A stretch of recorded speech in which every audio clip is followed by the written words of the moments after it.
24 years later, what stands out most about it was the atmosphere. It was dark. It was brooding. So was I back then, probably, maybe, I don't know. But this game was unlike anything else I can recall playing up until that point. The dungeons were full of evil, and the sounds, God, the sounds. Creepy music punctuated by the screams of those souls being tortured by the denizens of hell. And you spent your time heading deeper and deeper into it. It was so mesmerizing and such a unique gaming experience that has stuck with me after all these years. Back in 1997, when it was released, it was heralded as nothing less than a masterpiece. But did it match up to the designer's original vision of the game? And what do you think about it after all these years? We'll discuss this and more as we talk about the original Diablo in today's trip down memory card lane.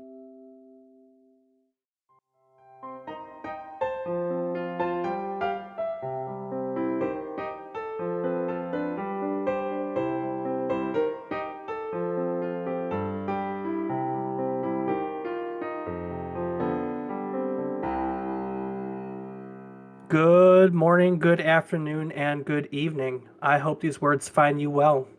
Hello and welcome to the 19th episode of our Video Game Nostalgia Podcast, A Trip Down Memory Card Lane. Each week we choose one game that was released during this current week in gaming history. We learn a little about the game, and then we use it to have important conversations about how gaming has affected our lives and yours. Today we're going back to 1997. We're going to be taking a look back at Diablo, and we're going to get a little gauge for how y'all felt about Diablo back then versus how we feel about Diablo now. As another fun side note, in the course of my research, I found the original design document, the pitch document, if you will, for Diablo, and we're going to take a look at that and see how it holds up. I'm David Casson, and as always, I'm joined by my co-host, coming to us remotely from the third circle of hell, my brother, Rob Casson. Rob, how's the weather down there? Pretty hot, Dave. Though you do live in Louisiana, so I'm sure you know all about that. I think Louisiana is like the seventh circle of hell. I don't know. It's pretty sweltering all the time. Although it was mild today. It was in the 60s. It felt like spring. And you guys are probably still snowed in, aren't you? I mean, not snowed in, but it's definitely in the freezies. Aside from the weather, how you doing? You know, I'm doing pretty good tonight. How about yourself? Doing all right. I pulled you away from ocean survival game Raft. How's that going? Well, you're on a raft in the middle of the ocean. So far, that's all I've really seen. Yeah, No, you haven't. it's an enjoyable game so far. I mean, it's very early on, so there's a lot to learn. It's very different than the normal survival games that I've played, but it's kind of got a nice twist to it. Awesome. I'll have to join you sometime since I also have it. Never played it, but we'll get around to it. So, Right you are. Diablo, kind of interesting.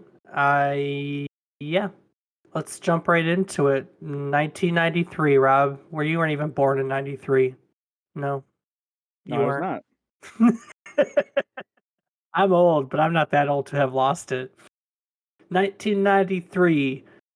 David Brevik, Eric Schaefer, and Max Schaefer were all working for a digital clip art company. Rob, do you even know what digital clip art is? Is it clip art that's on the internet in the digital format? Have you ever used clip art? I'm sure I've done some presentations. So they're a digital clip art company like so many other 90s.com boom companies. It went under. And so they decided that they were going to launch their own company named after a secret project that the clip art company had been working on, which was called Project Condor. Thus, Condor Incorporated was born. Under Condor, Brevik would put together a design document for Diablo in which he described it as a turn-based game, a role-playing game, wherein a player guides a single character and guides him through a dungeon in an attempt to find and destroy Diablo, the devil himself. At the heart of Diablo, he would write, would be a randomly created dungeon.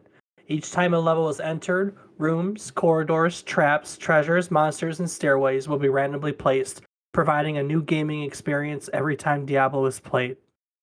In addition to random halls and rooms, larger set pieces, like a maze or a crypt, will be pre-designed and appear intact in the levels to facilitate the addition of thematic elements.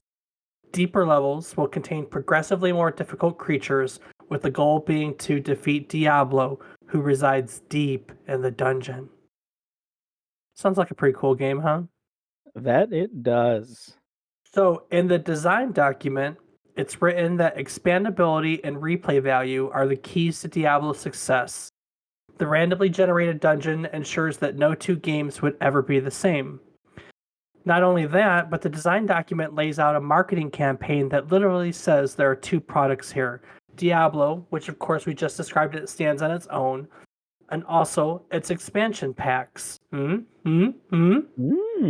gotta love them expansion packs. That Gotta love it. old school DLC. Yeah, right.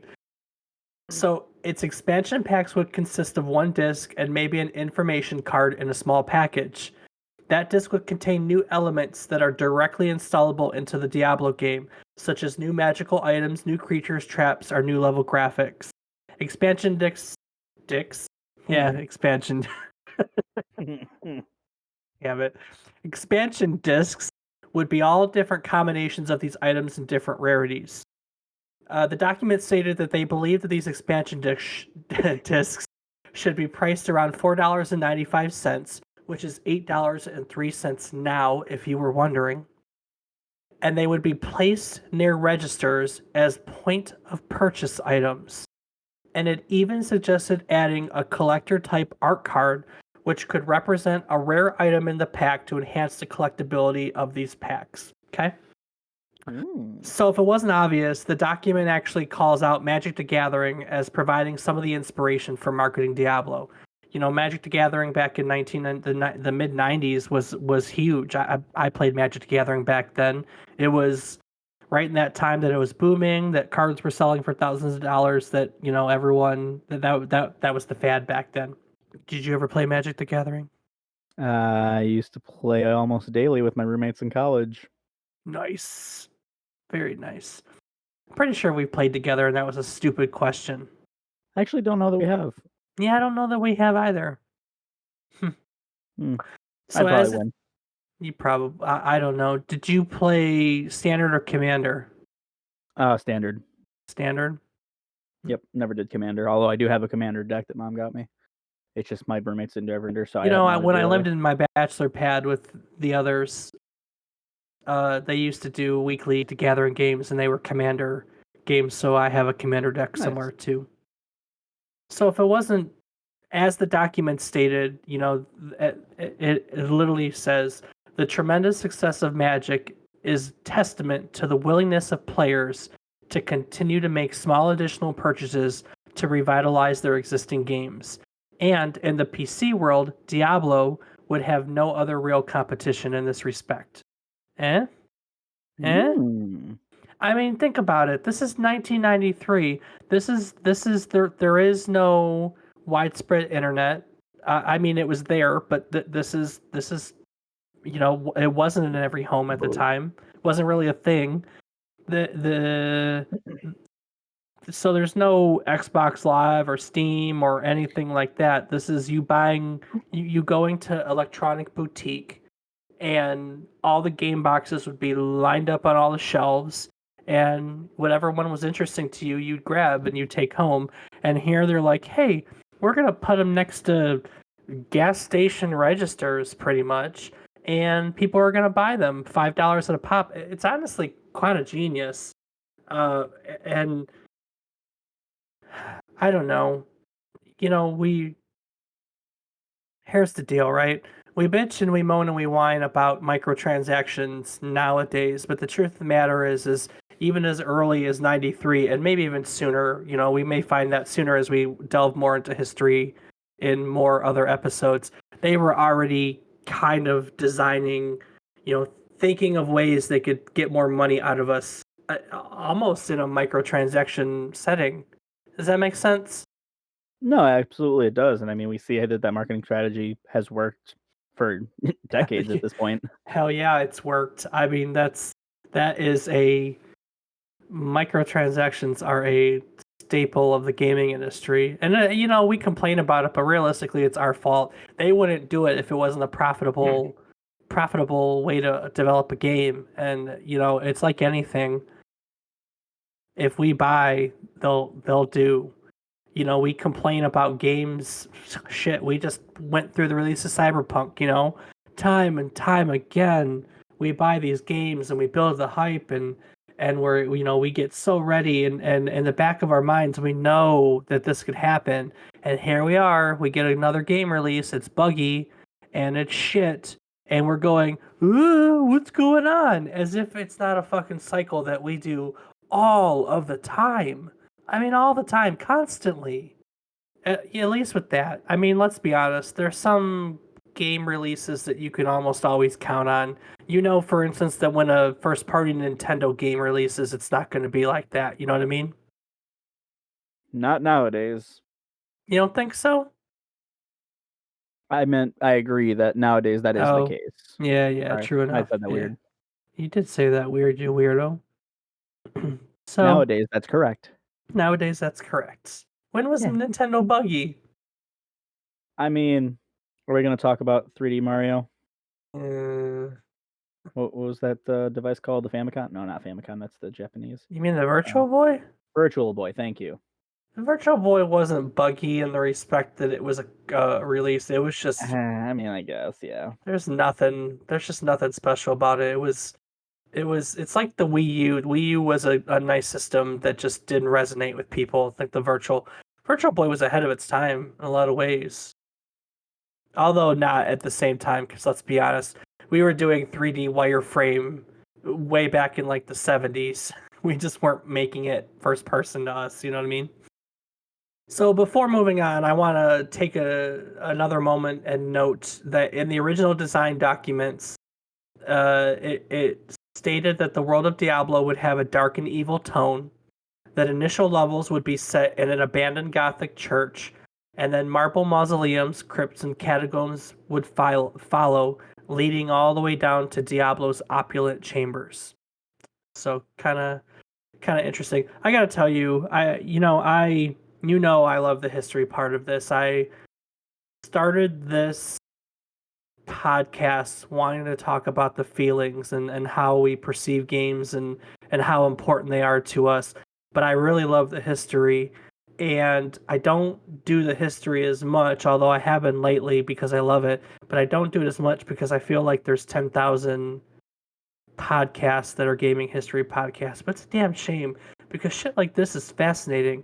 I literally found the original design document. It's not like I was on Wikipedia looking up this stuff. Like someone literally archived the Condor Incorporated design document for Diablo, complete with like it had like photocopied pictures from Dante's Inferno, the novel, all the artists and everything to show their vision and everything. Like it's super cool to have like literally what's a piece of history in front of us and be able to see this vision of this game way back in 1993. If by any chance you're interested in that, I did put the design document. I linked to it on our show notes, so you can go to memorycardlane.com and click on the episode notes for today and see the design document for itself. I just really love getting my hands on what's such an important document. Honestly, it's history for us as gamers. Okay, off my soapbox. All right, time to move on. Hey. Oh my god. Fill in the space. Hey, man, you just got going there. I like the history. What can I say? Should be no surprise. No, it's not. So, while planning Diablo, Condor Incorporated worked on some sports and licensed game. For instance, they made NFL Quarterback Club 93 and 94. Because we both know those were hits. Damn straight they were. That's right. One of the licensed games that they worked on was Justice League Task Force for the Sega Genesis. And at E3 that year, they showcased the game. There, they met a company who was showcasing the exact same game for the Super Nintendo. As it turns out, the publisher had hired both companies independently to work on separate versions and never told one another that the other existed, truth be told. Despite this, the two versions were very similar to one another. The company that was making the Super Nintendo version was a company called Silicon and Synapse, which was for the silicon chips and synapses in the brain. That was their name. Well, it was the first. Fascinating, huh? Silicon and Synapse. Ever heard of them before? No, I can't say that I have. So this was the first time that Condor and Silicon and Synapse would meet, but it wouldn't be the last. So while at the expo, both companies expressed the idea to one another that they wanted to strike out on their own and make a PC game, but that they were struggling to find someone to share in their vision.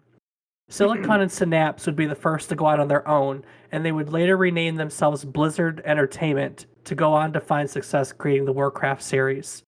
Ever heard of Blizzard? Never heard of Blizzard. Nope, never in my life. Can't say that I have. Yeah, I know, right? Such an unknown company, that Blizzard Entertainment. Yeah. Clearly, they can't be doing that well. One of these days we'll have to do Warcraft. I don't think, we've planned our episodes pretty far ahead at this point. I don't think Warcraft is on there, but it'll be fascinating. Or hell, if we need to fill in an episode, I could probably do entire episodes on the companies themselves and their history, which I think would be really fascinating.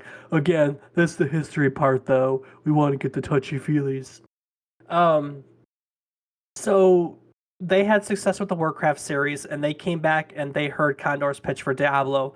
They liked what they heard, and they offered to publish the game, but the requirements that they set forth was that it would be in real time, and it would be in multiplayer. So see, if you recall back to the design document, Diablo was originally designed as a turn-based game. That was the plan for it. The guys were fans of old school RPGs, and they wanted to make that in a third-party isometric way. In fact, another side note, the art style for Diablo, they pulled directly from the XCOM series. Literally, you can take the grids the way XCOM is designed and put it right on top of Diablo, and they're an exact match because that's what they did. That's what they did. Yeah, buddy. Have you ever played XCOM? No, I have not. Yeah, see, there's another gap that we need to fill for you. So creating the game in real time was a controversial decision because everyone had turn-based RPG in mind, but they wanted to take advantage of this ability to publish. And so Brevik recalls a moment that they took a vote as a company, and everyone voted yes except for him. And so it was decided that Diablo was going to be a real-time game. So on a random Saturday, he took a few hours and he had their turn-based engine in real time.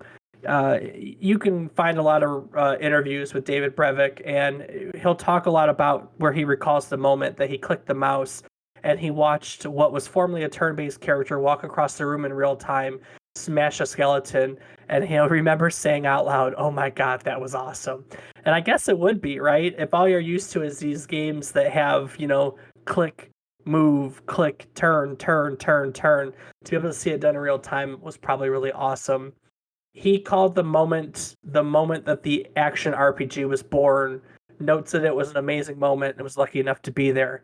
Now, I would like to note that I don't think that it's the moment that ARPGs were born per se. There's earlier games like Gauntlet. Rob, are you familiar with Gauntlet? It's something you wear on your hand. Cool. We can move on. Ultimas. So Gauntlet, the Ultimas, they were games that kind of more that had elements of action RPGs. That had action RPGs before then. However, like many other games we've talked about, like Civilization with the 4X genre, like Doom with the first-person shooter genre, this was the game that defined the action RPG movement, so much so that after this, all these games, and they still are to this day, called Diablo clones. Diablo is still the game series that everyone else is held to in this genre, which honestly is kind of impressive. We hadn't really thought about this angle before. I guess with Civ, Civ is still the granddaddy of the 4X genre, and I think it still sets the standard. But I don't think that Doom is still the game that all the first person shooters are held to that standard. You get what I'm saying? Yeah, I would agree. So we never really covered the aspect and the fact that games can lose that title. But in this case, I don't know if you disagree, but I think that and look, there are some great additions to it. I think by the numbers right now, Path of Exile, which is another ARPG, is an excellent game, and I believe its player base is just as big, if not bigger, than Diablo at the moment. So maybe I'm a little out of touch, but I do believe that everyone comes clamoring every time there's a new Diablo, and they're waiting for it to continue the standard that it's set the whole time. Would you agree with that? That I would. Yeah. I mean, I know this isn't your genre, right? This is before we did this episode, you came and we talked about it. You had never played a Diablo game, correct? Correct. But that's changed now, has it not? Nah, yeah, I got to play the first one. You got to play the first one with me, no less. How cool was that? Wait, save that. We're gonna get back into that. Promise. Promise. Okay. Little teaser. So, couple other fun facts about Diablo's development. Late in '96, David Brevik recalled that when Diablo was in crunch mode, a businessman named Sabir Bhatia came to him and said basically, I'm going to make email on the internet. I'll give you 10% of my company if you let me have a room in the back of your office to work. And Brevik replied with, no way, this doesn't make sense. Email on the internet? I already have email on the internet. And with Blizzard North, which is what Condor would later get renamed, and it was named at the time, and Warcraft was Blizzard South, they were two separate development studios under the Blizzard banner. And with Blizzard North crunching away at Diablo, Brevik remembers telling Bhatia that he couldn't spare any room to work on his company. That company would later become known as Hotmail, which would be worth $400 million at one point. So Brevik would have earned $40 million today had he let this dude use a room in the back of his offices at the time. How funny is that? I mean, that's pretty upsetting. I would be pretty upset if I was him. I know. It's a tough choice. You don't really know the guy, but at the same time, like, it was a room. Yeah, it was a room. Yeah. It's just one room. Another funny anecdote. So when Diablo finally came out, it was the game that BattleNet came out with. There wasn't really a BattleNet. It was being built alongside the Warcrafts and the Diablos of the world. And so when BattleNet came out, or when Diablo came out, BattleNet ran on only one computer. Imagine that. One computer.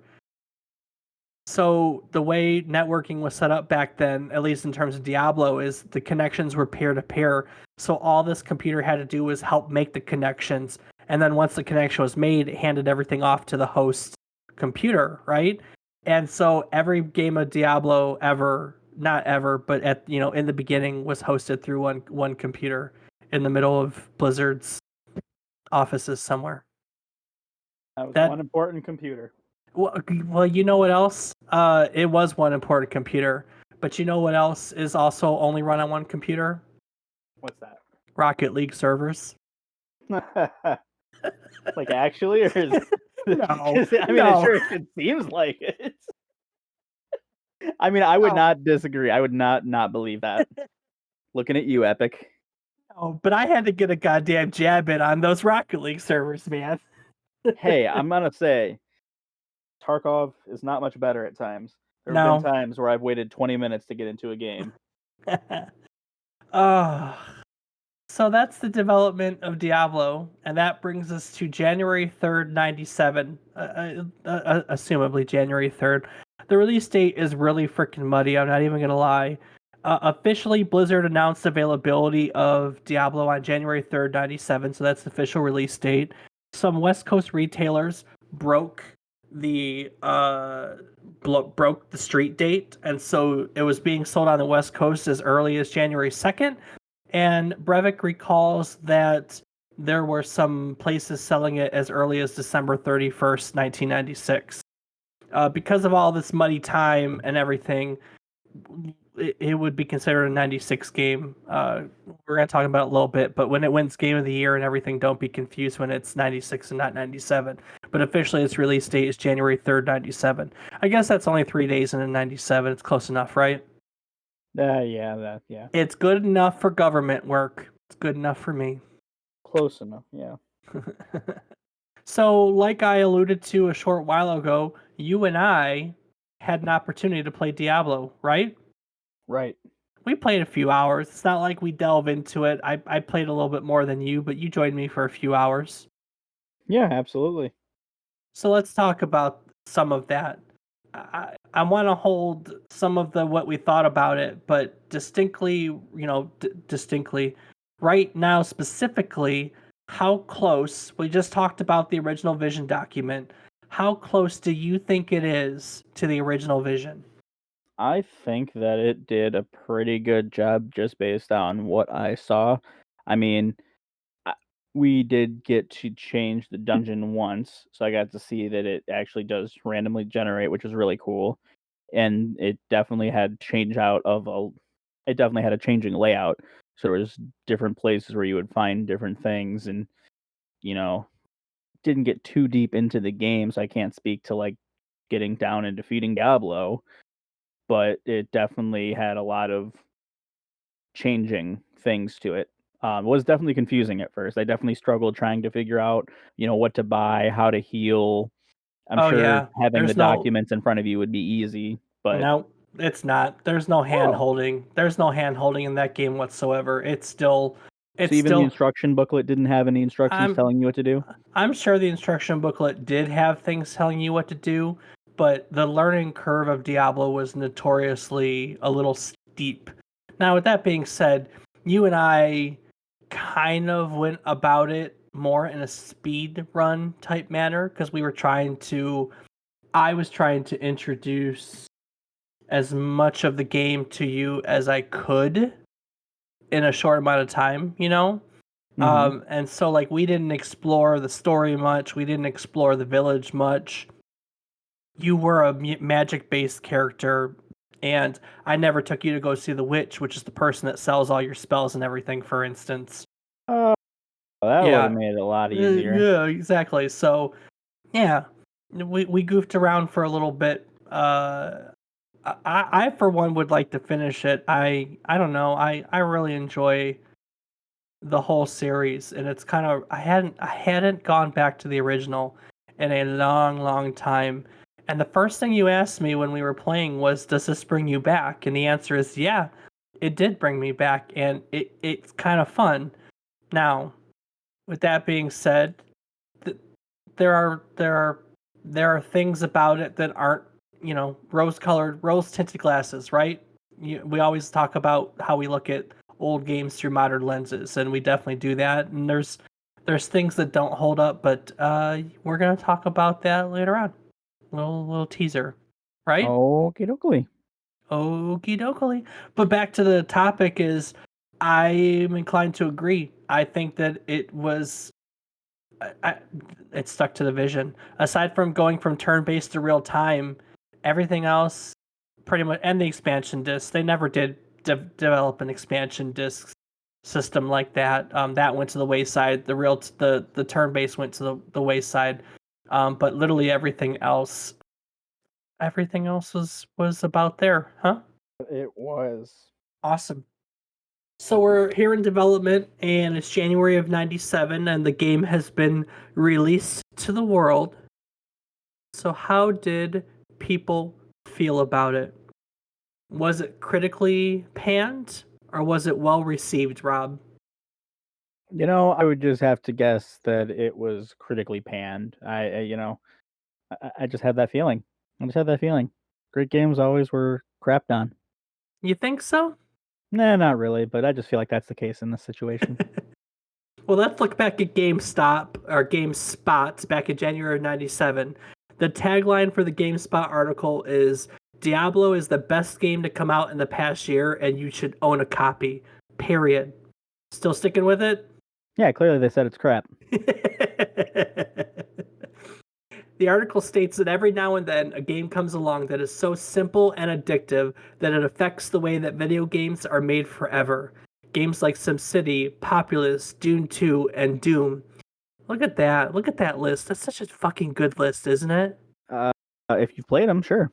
I've only played one of those and kind of dabbled in a second one. So you played SimCity and dabbled in Doom. Or is it Backwards. you played Doom and dabbled in SimCity? You've never really played SimCity? You know, I swear we had like a copy on the Super Nintendo, and like We I did. remember just sending natural disasters through the city, and that was it. That's literally all that I ever did. And after about 5 minutes, I was like, "Wow, this is boring." I I didn't wouldn't. understand there was more to it.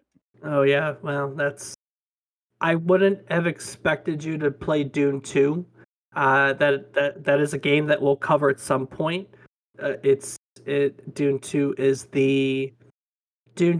the game that basically laid the groundwork for mainstream real-time strategy games. A lot of elements that are common to that genre were first shown in Doom 2. So I don't think I would really expect that. Are you familiar with the Populous series at all? Isn't that a type of tree? Yes, the Populous tree. Good job. Populous is the granddaddy of the god genre. I mean, SimCity maybe made the city building aspect of it popular, but Populous is where those things came from. Anyway, so as the article notes, games like SimCity, Populous, Dune 2, and Doom all changed the face of computer gaming for years to come. Now Blizzard, the company that refined the real-time strategy game to near perfection, has unleashed Diablo, a title that combines the elegant simplicity of an action game and the addictive storyline of an adventure game with the personalization and exploration of an old-school RPG. I like how they noted that Blizzard refined the real-time strategy game to near perfection. Do you remember what game they did that with? Was it Diablo? No? Wait, real time strategy? Yeah. We just Hmm. talked about it. I mean, I mentioned it. What's their other one that they're known for?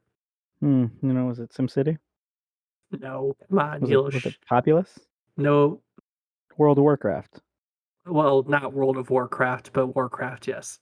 So, I was trying to make it funny. mm, I mean, it is a real-time strategy game. All those, gamers trying to decide how they can strategize more time sitting on their front of their computer. I don't know. I'm done. Hey man, if I had enough space on my computer, I'd be playing it. Don't you joke. Oh man. Computer Game Strategy Plus, January of 97. Rob, I'm sure everyone is tired of hearing me babble on, so why don't you take the helm and cover this one? What did Computer Game Strategy Plus have to say in January of 97? First off, I had no idea that was actually the name of a comic or a magazine. Magazine. That's Computer Game Strategy Plus. That sounded like a genre of game. Anywho, Computer Game Strategy Plus says in their article that although it is billed as the role-playing game, dedicated RPGers will find nothing resembling multi-class character generation or party building except in multiplayer mode, and statistics mongers will find the character screen shy of the hardcore categories they may be used to. If we view Diablo as an action game with role-playing elements, however, it shines in every area. Despite the rather pale storyline, at least within the game itself, watered down quests, and a fair amount of unnecessary repetition, Diablo is a must for anyone interested in just plain fun. I find it interesting that it says rather pale storyline, at least within the game itself. I don't I know it's hard now. We've got 24 years, down the line, and there's so much lore. There's novels and a comic probably, and 3 games that have built on the lore, so it's hard to remember. I do know that the game itself probably doesn't have a lot of story. I mean, there's not a lot of narration. You know what I mean? Like you meet someone in the village, they tell you some gossip, and then you go into the dungeon to take care of the quest. And there's different quests every time. You don't necessarily meet every bad guy, every character, except for Diablo, every time you run through the dungeon. That's part of the fun. I know you didn't get to play it a lot, but that was a lot of part of the fun. What about PC games, Rob? What did PC games back then in 97 have to say about Diablo? Well, back in 97, PC Games had to say that for all its similarities to classic RPGs, Diablo is a genre unto itself.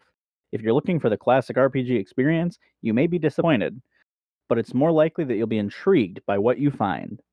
Diablo's look, feel, and gameplay are different from those of any RPG you've ever played. The best way to describe it is as Gauntlet meets Daggerfall. It's part twitch-oriented combat that will have you clicking your mouse like a madman, part resource management, part character building, and part strategy. You will be overwhelmed in the truest sense of the word by Diablo's minions, and you must use your wits and reflexes to survive. As a whole, Diablo is a must-play for RPG fans, fantasy fans, fans of the old Gauntlet arcade game, and fans of excellent games. So I know you joked before, but do you know the game Gauntlet at all? At all? At all? I cannot say that I do. How about Daggerfall? That has something to do with a falling dagger, right? Gauntlet was a 4-person done like top-down RPG that was an arcade. It was later released on systems. They tried to remake it somewhere in the mid 20, I don't know, somewhere in the last decade, early 10, 11, 12, and it just didn't stick. And then Daggerfall is Elder Scrolls, the second one. And you know the Elder Scrolls series, do you not? No, Nope, never. you've never heard of Elder Scrolls Nope, in any way, shape, or especially not in form. like the 10 episodes ago when we talked about it. I just know. forgot all about it. I know, that's what I mean. I'm just trying to remind you, you know. Not everyone can be a regular encyclopedia of video games like this old dude over here. Right, you are. Good Lord. Okay, so let's talk about that a little bit, right? With the little bit of time you got to spend on it, how do you feel about that review? Twitch-oriented combat. Fair? I mean, I don't really understand what that means. So you probably clicked your mouse, waited for the swing, clicked your mouse again, waited for the swing type deal, right? Yeah. Yeah, so your hitting in Diablo is based on a percentage, and you put points into your, is it dexterity, to increase your hit range from, it starts out at 60%, it goes up from there. And so what most of us just do is spam our mouse button, because every mouse click is a hit, and you'll get more hits in that way. Oh. Yeah. Part resource management is fine, part character building is fine, part strategy. And then overwhelmed by Diablo's minions? Yeah, I'd say so. Yeah, I only got to the second floor of a dungeon before I got swarmed and massacred. And you know, it's funny because that's one of the things Gauntlet was kind of known. I don't know, maybe it wasn't really known for. I'm trying to think of other games in which, you know, other games you were swarmed by enemies, RPG games. I'm sure there's other ones, but whichever. So, well, needless to say, Rob, despite your best efforts, you were not right. Diablo was incredibly well received. It won overall Game of the Year 96 from Computer Gaming World, from GameSpot, and from Computer Game Entertainment. And most of the publications that didn't give it overall Game of the Year, it gave it Best RPG of the Year. Yeah. Go figure. Yeah. God, so how did players feel about Diablo back in 97? I have no clue. I tried to find player reviews. I really did. I had no luck whatsoever. The internet was barely anything in 97. I mean, for fuck's sake, BlizzardNet was one computer. Who the hell was recording player reviews back then? I had to find, again, linked on our show notes at www.memorycardlane.com. I had to go back to the old Internet Archive to find some of those articles. Do you know about the Internet Archive? You ever go to the old school Internet Archive? I don't mess with that voodoo dark web stuff. It's not the dark web. It's just the Internet Archive. That's where we found them. So that would be called a library. No, that'd be called the Internet. But yeah, I guess an archive is a library. Well, now let's talk about it. We talked about if the game was Division. Let's talk about how we felt about the game. How Well, first of all, did you enjoy the game? You could say no. It's okay. You know, I didn't play enough of it to say definitively yes or no.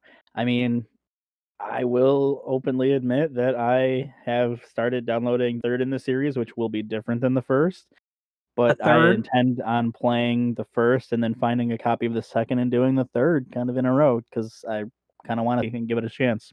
yeah. So Don't, don't skip the second one. I didn't intend on it, but I guess to that point, if I'm willing to give it another chance, I had to have enjoyed it at least a little. Yeah, I, as a side note, since this is the first time hearing of it, I would really like to play through them with you. I would like to finish the first one. It's, it's a 12, 14 hour investment to, and most of it's all building up your character. The second one I think is the best personally.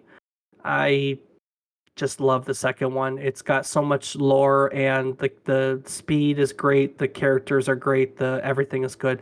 Not that I didn't like the third one. The third one is got some obvious quality of life upgrades, and I own the third one both here on the PC and on my Xbox. So if I didn't like it, I wouldn't have bought it a few times over. But yeah, I do very much like the third one. It's a good series, and it's neat to see how it progressed.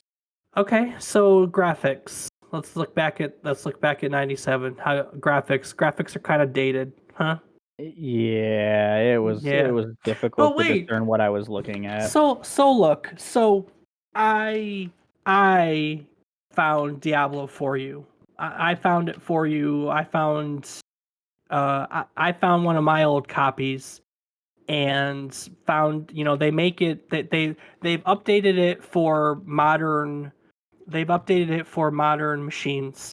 You just have to pull the assets from your own copy of Diablo. So I found the modern remake, pulled the assets from a copy I had and sent it to you. And just so I didn't feel awful about it, I actually rebought it. They do sell it nowadays on goodoldgames.com, GOG.com, and I bought another copy because they made some quality of life upgrades for Windows 10.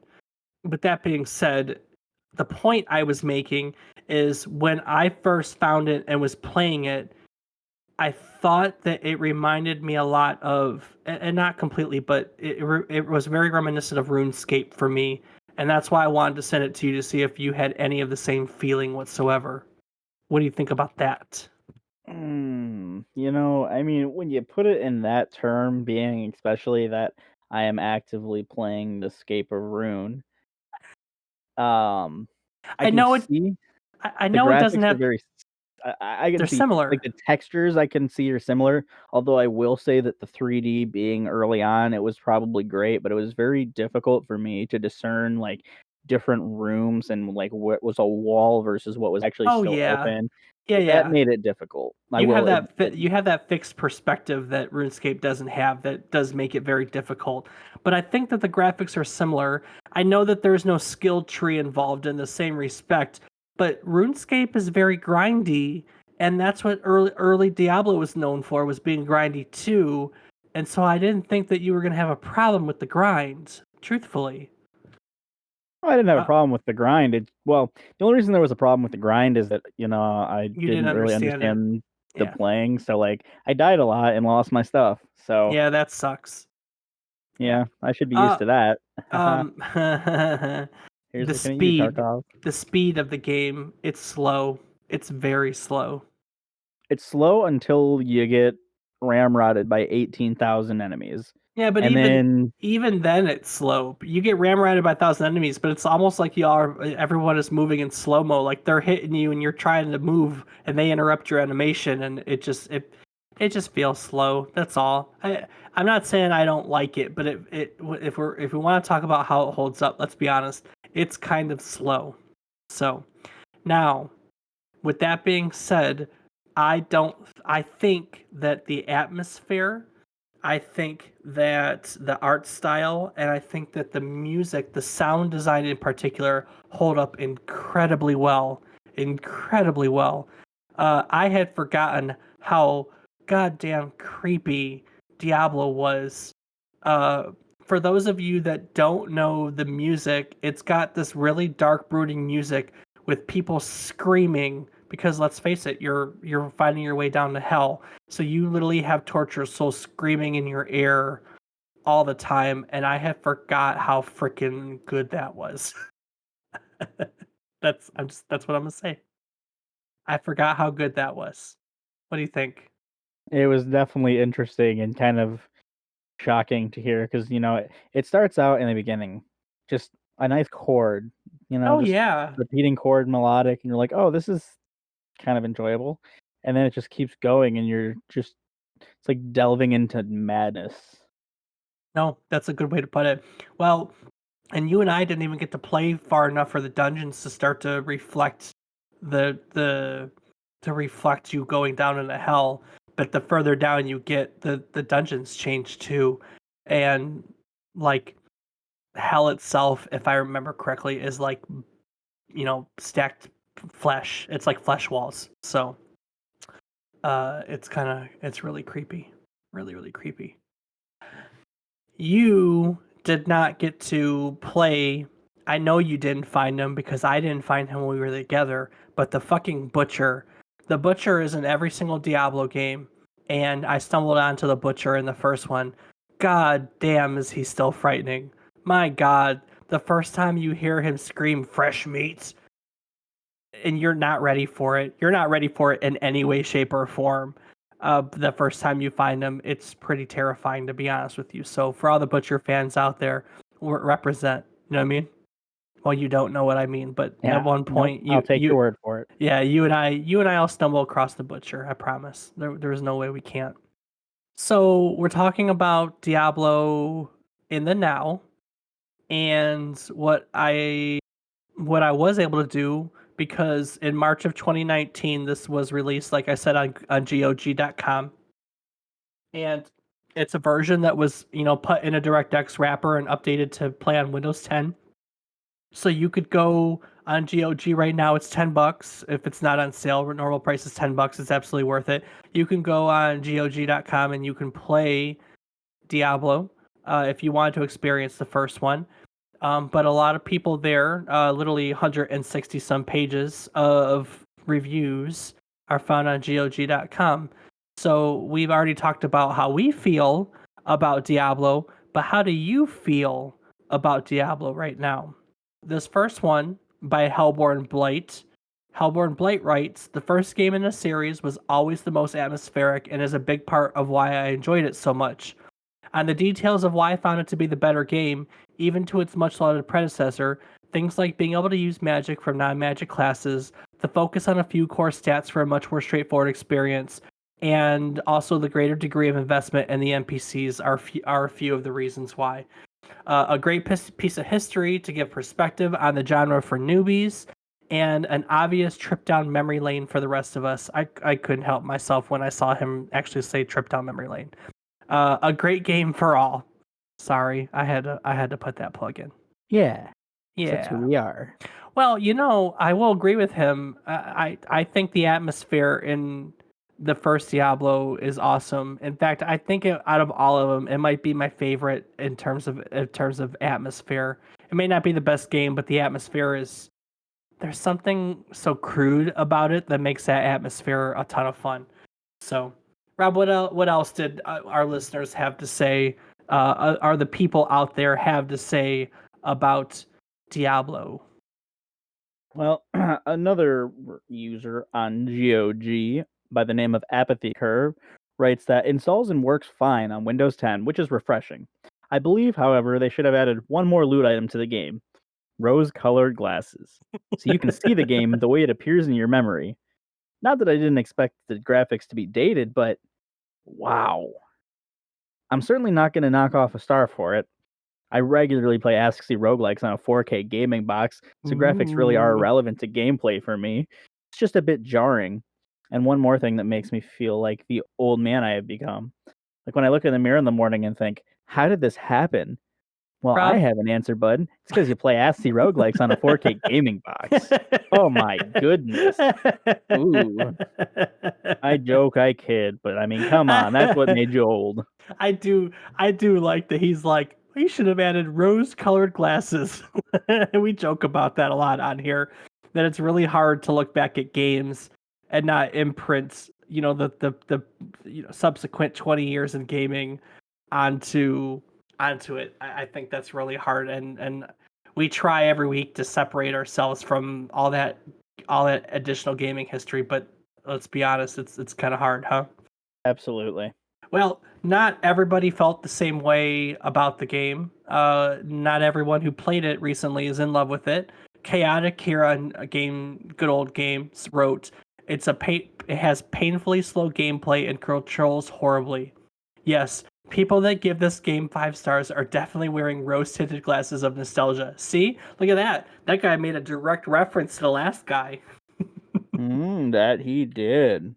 So many things were missing from this game, I thought it was early access. No map in town. That one was hilarious. Even more so than no sprint or skill tree.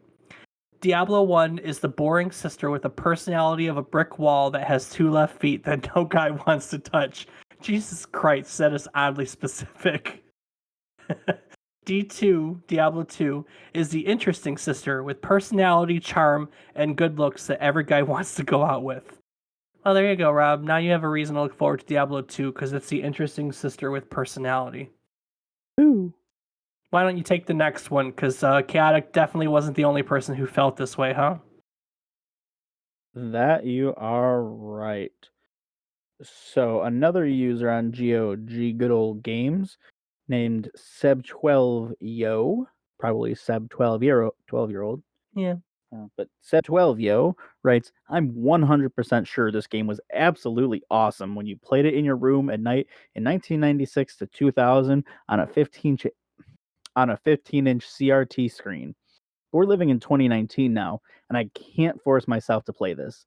The graphics are shit, the controls are horrible, the gameplay is rather slow, and the game itself is extremely repetitive.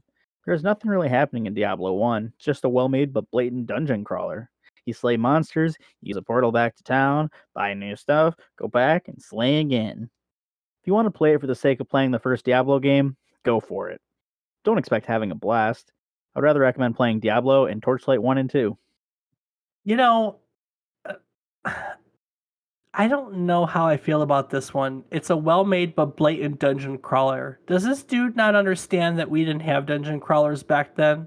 Like that there wasn't another game like this. I mean, yeah, we had RPGs, we had the Gauntlets, we had the Elder Scrolls, we had the Ultimas, we had role-playing games, but we didn't have this. We didn't have randomly generated dungeons. We didn't have loot pools like this. We didn't have this.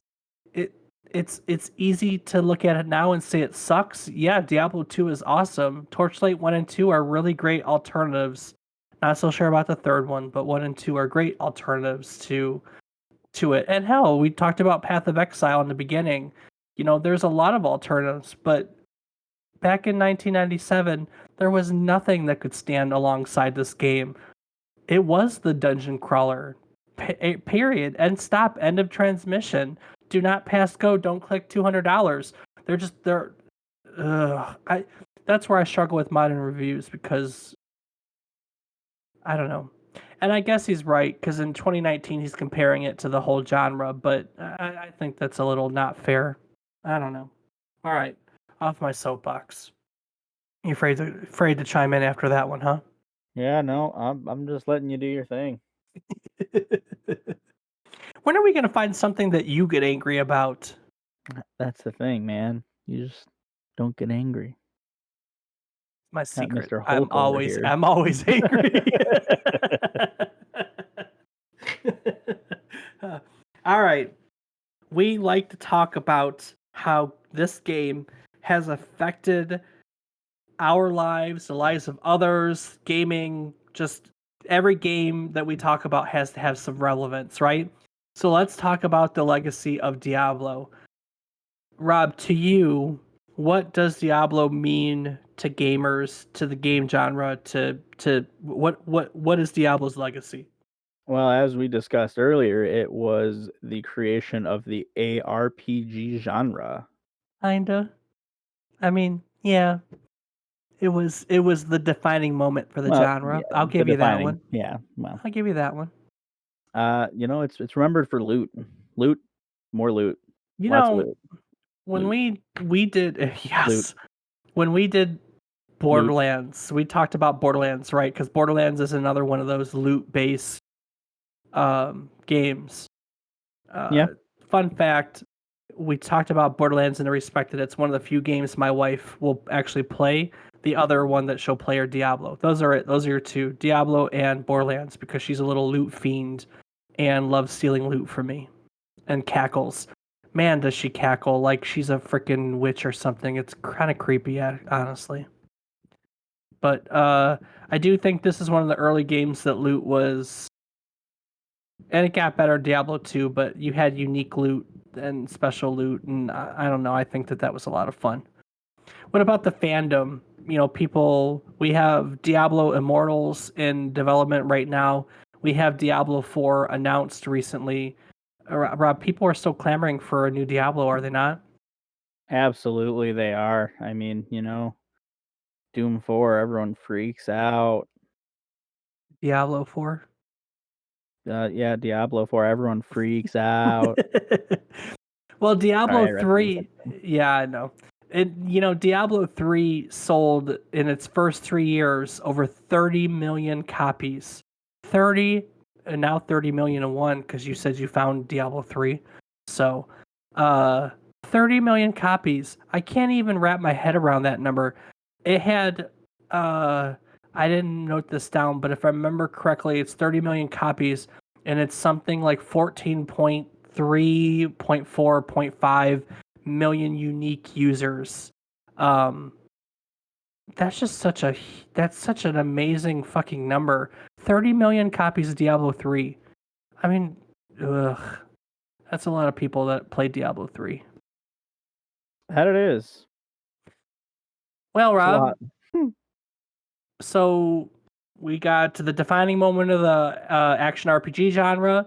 We have definitely the beginning of a genre that started that whole loot addiction thing that is now so prevalent in so many games. It's the thing, and you have a fervent fandom that are still clamoring for games 24 years later. Anything else that Legacy or anything else that Diablo has given to the world?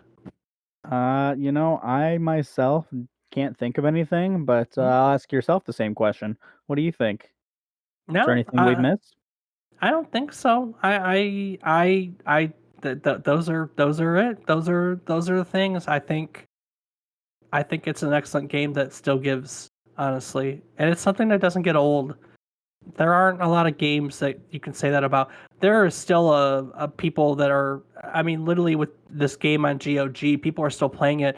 I was on the Reddit, the Diablo subreddit, looking for topics and doing my research, and people are still posting about the first one. I want to play through the first one. Who wants to play with me? I have this question about the first one. How do you defeat this? I mean, it's been 24 years and people are still asking questions about the first one, let alone the second one, which is probably I would argue is the most like the fan favorite in the series.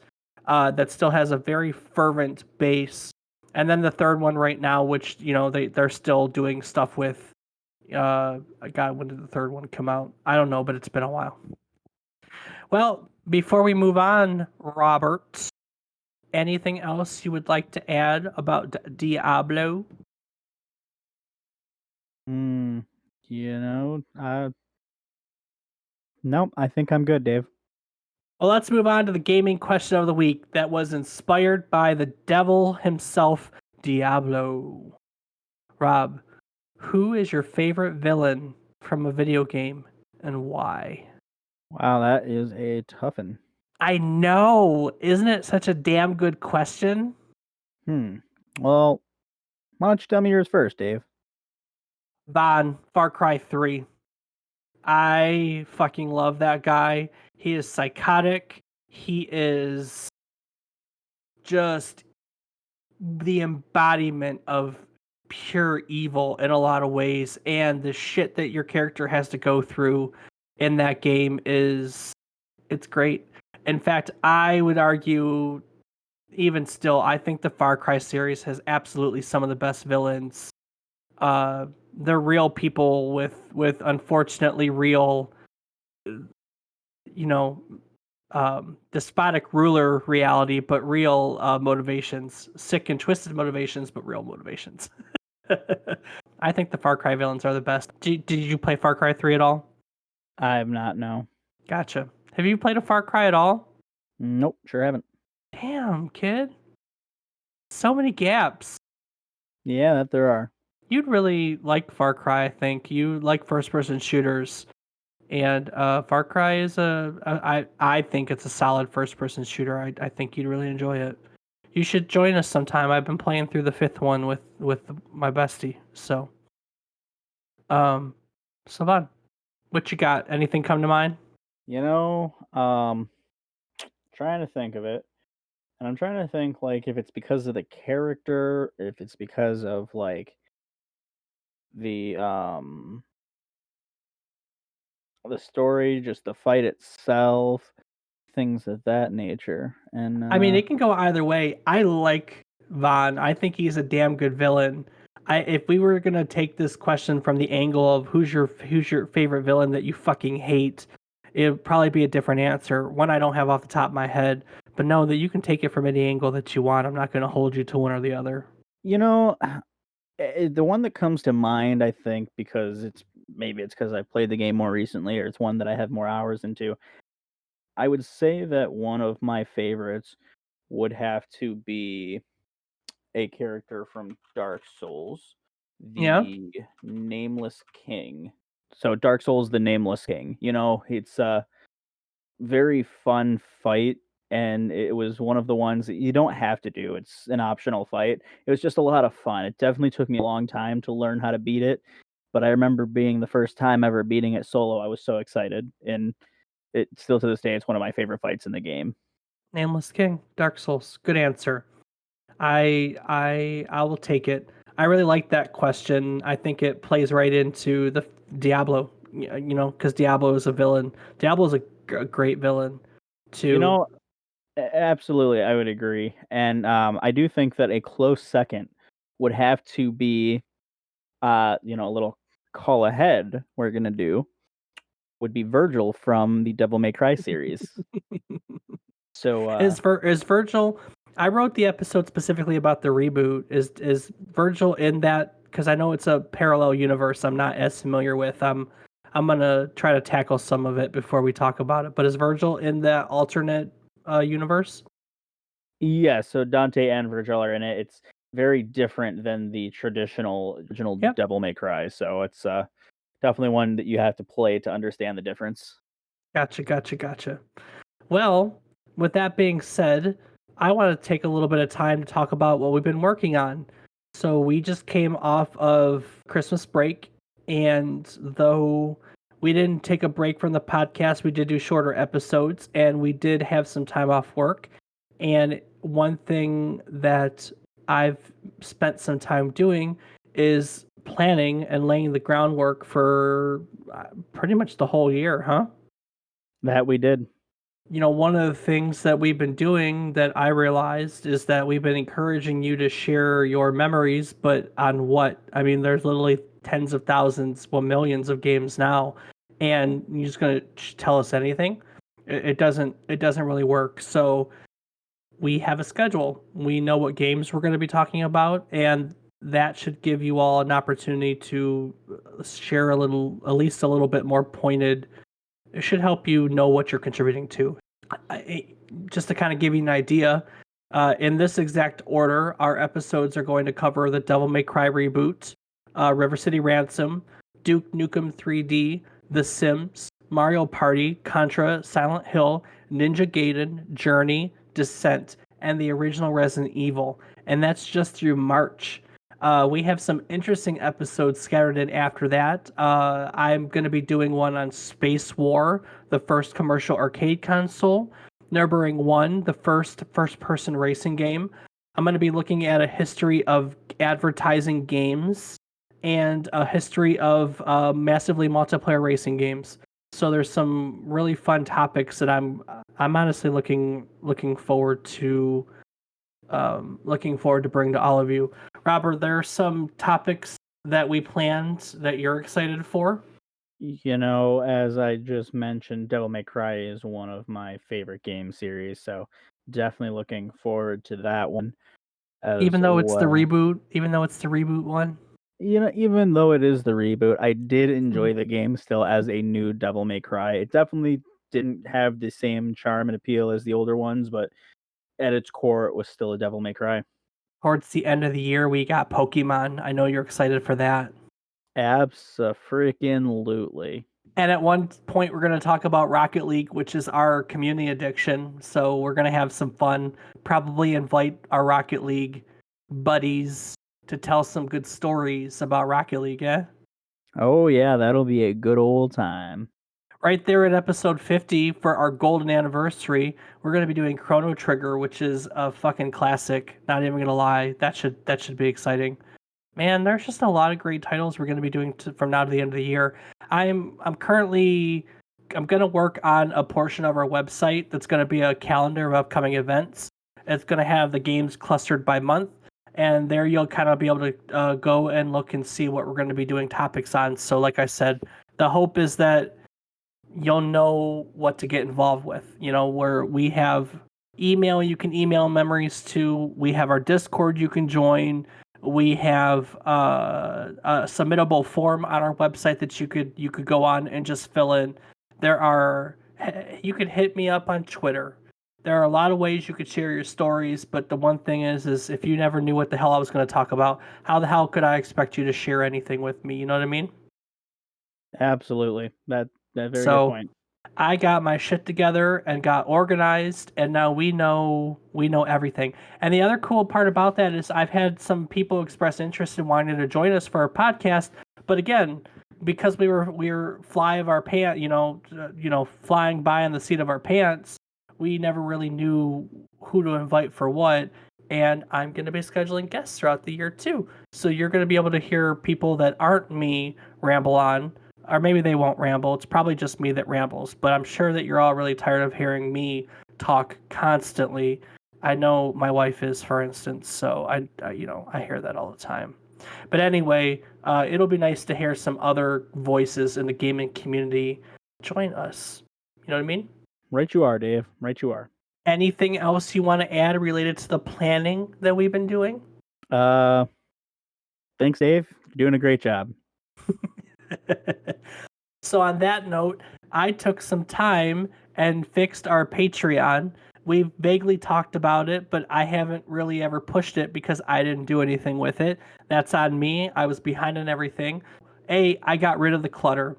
There is now one tier. It's a $2 tier. And you may ask yourselves, well, what, Dave, why 2? Why not $1? Because the truth of the matter is, after the fees and taxes that the $1 tier takes off, it's worth like no money whatsoever. It's $2. It's another dollar. It's half a Starbucks coffee. It's donate what you'd put towards a McDouble towards us per month. We get a little bit of money, and I mean, realistically, guys, that money just goes towards paying for our web space, paying for our podcasting host. I'm at this point really crossing my fingers to break even with that. It's not like the cost of this is breaking the bank, but it would be nice to not, if that makes sense. Does that make sense, Rob? Yeah, no, I agree with you.